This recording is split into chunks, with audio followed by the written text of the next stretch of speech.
Hi, Miss Jamie. What are you doing? Oh, I'm exploring this set that we got to know from WRO 2005 in Singapore. We met with our friends from Matrix and they have a new product and they asked us to explore.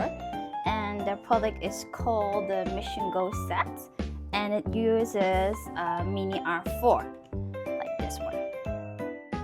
So what is interesting with this robot is you can see it's like how we always have with our Spike set.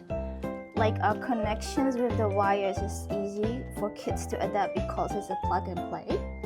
So this Arduino set also have that solution. So you can see here is where you put all the pieces, but you just have to, you don't need to solder it anymore. You can just easily plug and play and connect it and rebuild it. So what is interesting is that the students can use the matrix elements to build the body of the car so that it will be very sturdy and more precise.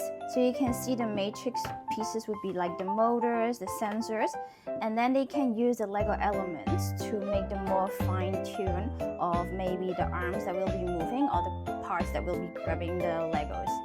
So what is very interesting with this part is they designed this special Lego compatible connector.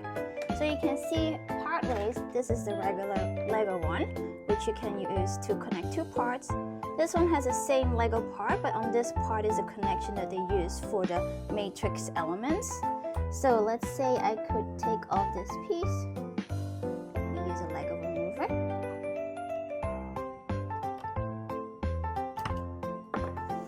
And then I can connect it over here by putting it in the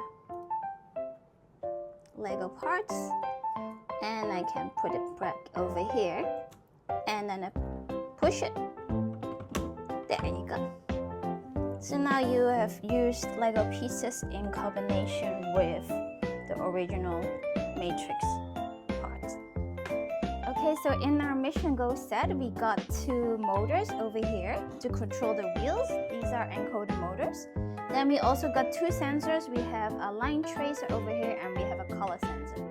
Besides that, we have two smaller motors.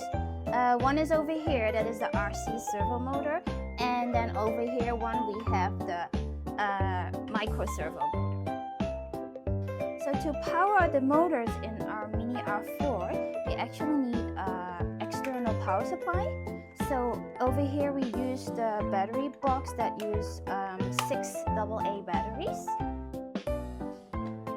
There's another battery box that you can choose. That one uses two bigger lithium batteries. The number is 18650 and it needs two of them. So it got you two options that you can choose which one you prefer to use. Well, I hope you're excited. Stay tuned for part 2.